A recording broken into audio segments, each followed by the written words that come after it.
Since the release of the first Conjuring film back in 2013, the universe has expanded beyond the tales of the Warrens with a spin-off trilogy for the cursed doll Annabelle, as well as The Nun and The Curse of La Llorona.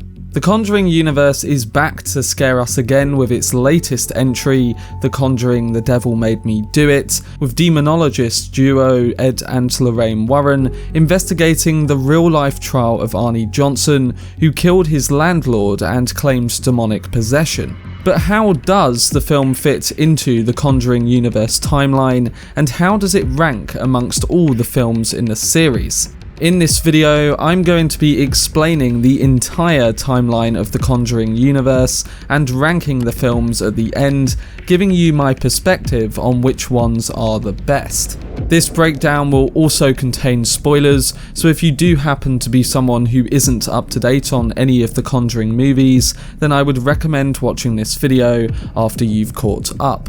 But if you want to keep up to date on any of my future content on upcoming films like The Conjuring, then don't forget to support this video by giving it a like rating, subscribing to the channel, and turning on your notifications. Also, feel free to check me out on Twitter, Facebook, Reddit, and Instagram at Cortex Videos, which is all linked in the description below. But without further ado, let's dive into the Conjuring Universe timeline explained and ranked.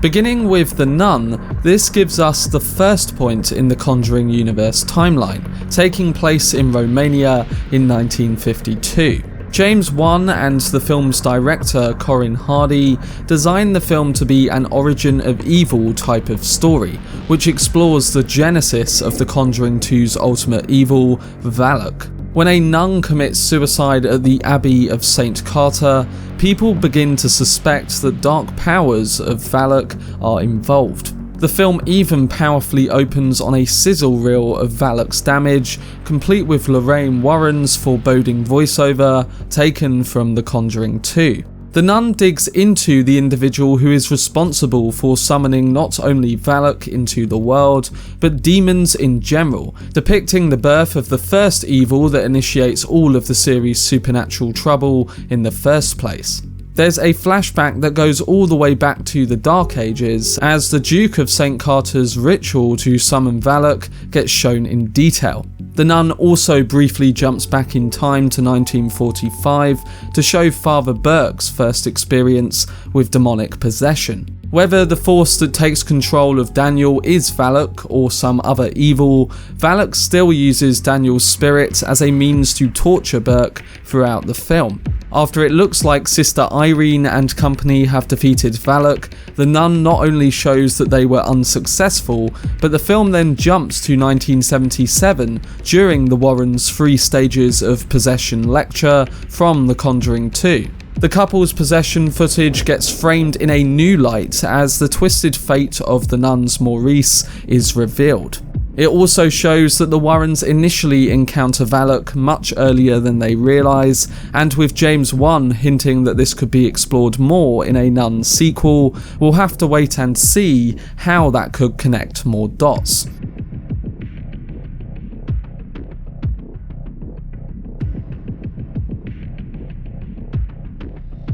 The next movie on the timeline is Annabelle Creation, and even though it came out after the release of the original Annabelle and The Conjuring, it's a prequel to both. The film simultaneously ties up loose ends to the first Annabelle movie as well as The Conjuring, but it also effectively sets up the events of The Nun. Annabelle Creation is largely set in 1955 and follows Samuel and Esfer Mullings as they open their home up to Sister Charlotte and 6 orphan girls who are in need, but the film starts with a brief detour in 1943 when the Mullins lose their daughter Annabelle in a car accident. The aim of Annabelle Creation is to explain how the possessed doll from The Conjuring came into existence. Samuel Mullins is a doll maker, and after the death of his daughter, the Mullins are so desperate to see their child again that they form a pact with a demon and allow it to possess a doll as a host. Janice, one of the orphans, forms an unusual friendship with the possessed doll, and the awakened evil spirit is now hungry for a human conduit. The film's ending solidifies how this is a prequel to the previous Annabelle film, since the character of Janice goes on to become possessed, changes her name to Annabelle, and gets adopted by the Higgins family.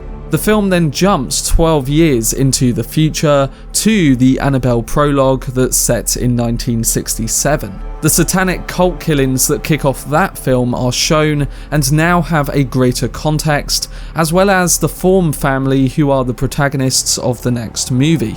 Additionally, at one point in the film, Sister Charlotte shows off a photo of herself and 3 other nuns from back when she was in Romania, and the important thing about this is that an unnamed Valak is also present in the background of the photo as a fellow nun. Furthermore, while the demon that possesses the Annabelle doll isn't Valak, Valak conceivably helps this evil spirit to complete its goal of possessing Janice, due to how it temporarily takes the form of a nun-like figure. And a final post-credit scene that takes place in 1952 features Valak, in nun form, walking through Romania's Abbey of St. Carter and looking as creepy as ever. Not only is the tag a nod to the events of The Nun, but the scene is also directly pulled from the film's prologue.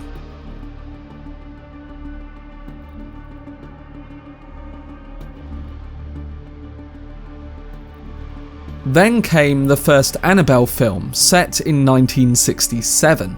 With The Conjuring containing a terrifying Annabelle short film, it's no surprise to see how this evil doll quickly became a fan favourite character. The Conjuring explains how the Warrens came in possession of the Annabelle doll, but Annabelle sets out to show some of the doll's carnage before she gets locked up.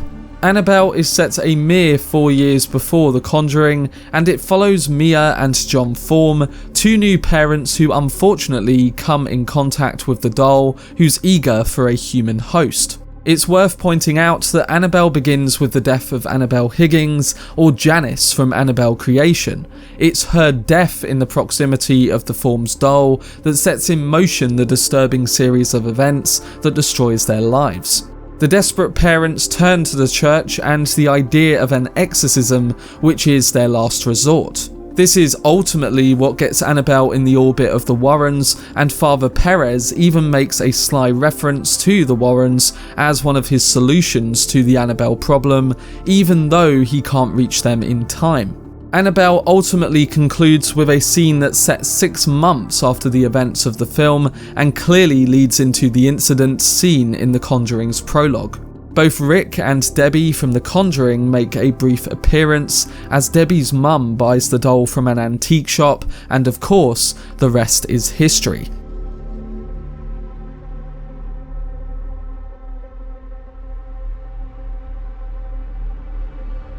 At this point, we reach the original film that started this whole universe. With the development of Ed and Lorraine Warren and references to them in other films, The Conjuring marks their first appearance as they try to help the Perron family with their supposedly haunted home.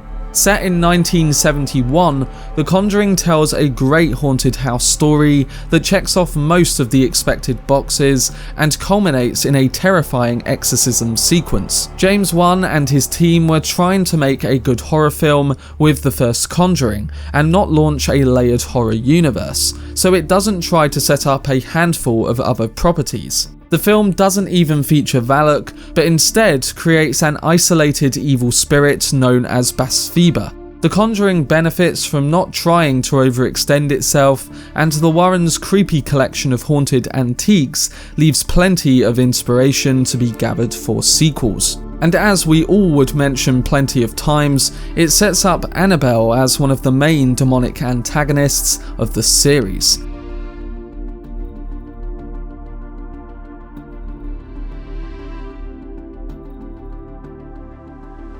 Moving on to Annabelle Comes Home, the film is nicely placed between the first 2 Conjuring pictures. Annabelle Comes Home begins in 1971, immediately after Ed and Lorraine Warren gain ownership of the haunted doll from Debbie, the nursing student who's seen in The Conjuring and teased at the end of Annabelle. The film shows the Warrens build the blessed cage that houses Annabelle, that's also revealed to be made using glass from a church window, along with the help of The Conjuring's Father Gordon. After this, the film jumps a year to 1972, seeing that the Warrens have gained a bit of attention for their work, and other than that, the film sets the groundwork for a bunch of new demonic entities, as well as the growth of Judy Warren's psychic abilities, which there are more hints of in The Conjuring 2, set after the events of Annabelle Comes Home.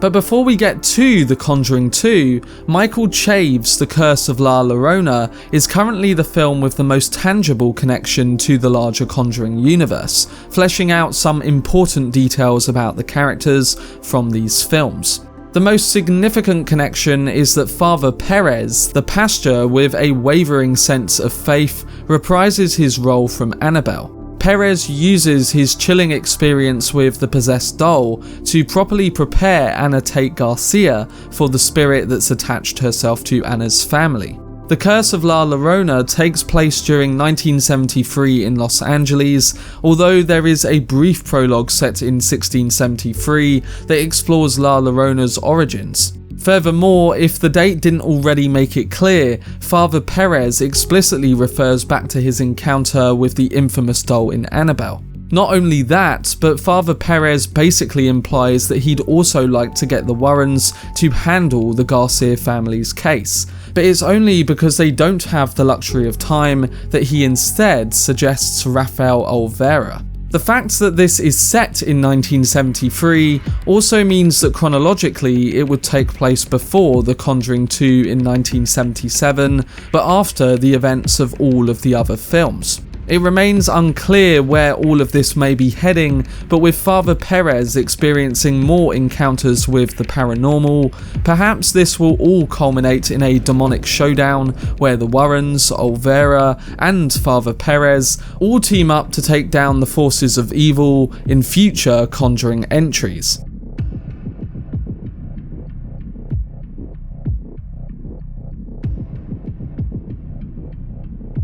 But then we eventually get to The Conjuring 2. Curiously, the film begins with a brief introduction that's set in 1976, while the Warrens attempt to investigate the infamous Amityville murders. The Amityville case isn't the film's focus, but it's during a sense there that Lorraine Warren first experiences Valak, the demon nun.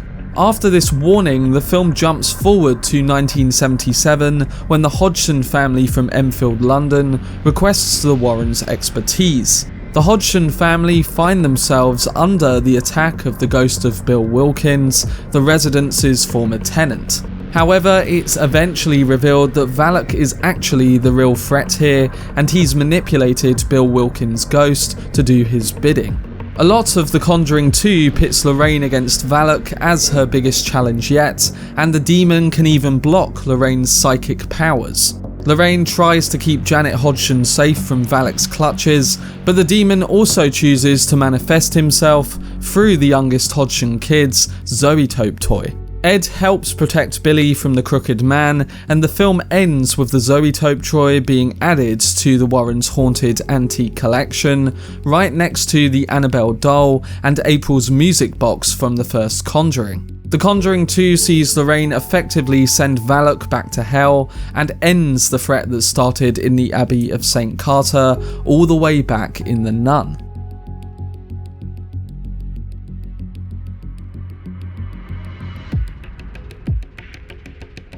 We end this timeline on the third Conjuring movie that has just released in theatres, taking place in 1981.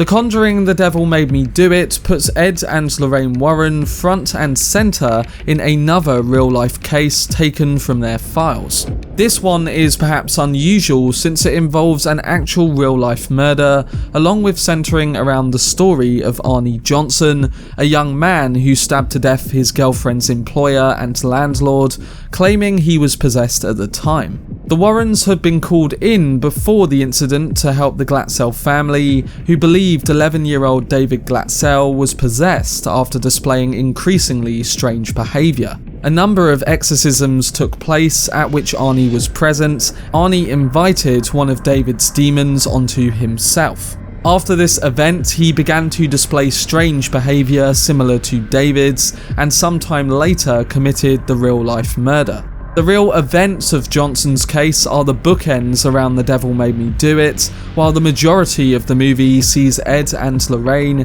delving into the background of the possessions and what might have caused them. This leads the Warrens to meet with Kastner, a former priest who had done much work into the occult, including a long-term investigation into the Disciples of the Ram. The Disciples were the Satanist group who Janice as Annabelle joined. In The Devil Made Me Do It, we also meet the occultist, who we learn is responsible for calling upon the demon who possessed David, Jessica, and eventually Ed, before the Warrens manage to banish this demon who takes the occultist with it. We are given a brief glimpse at the occultist's backstory, being an adopted daughter of Kastner, who kept her hidden from the world, but there is plenty more to explore here, with not just her but also the Disciples of the Ram.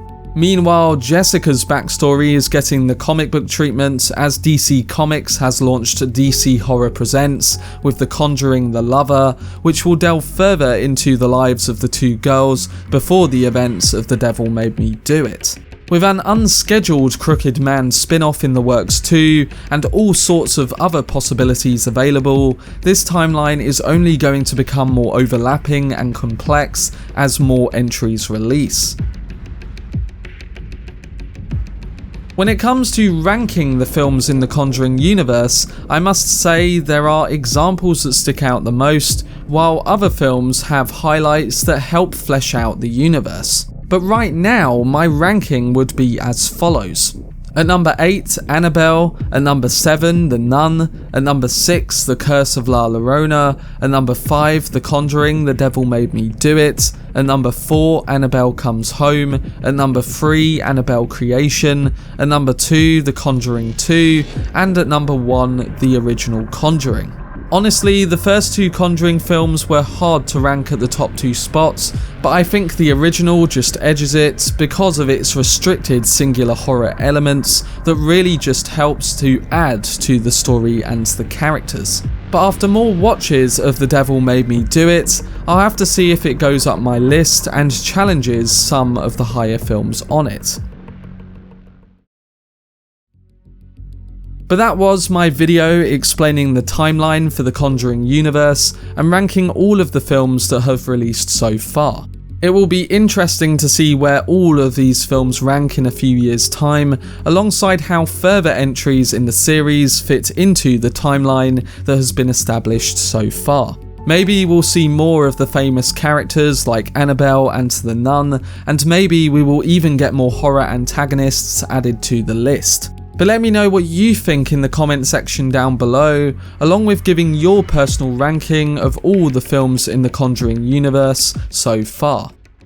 For more breakdown videos on upcoming films like The Conjuring, then subscribe to the channel and turn on your notifications. Also, if you enjoyed this video, remember to leave a like rating and follow me on social media via the links in the description. But anyway, I hope you guys enjoyed it. I've been Cortex, and as always, make some noise.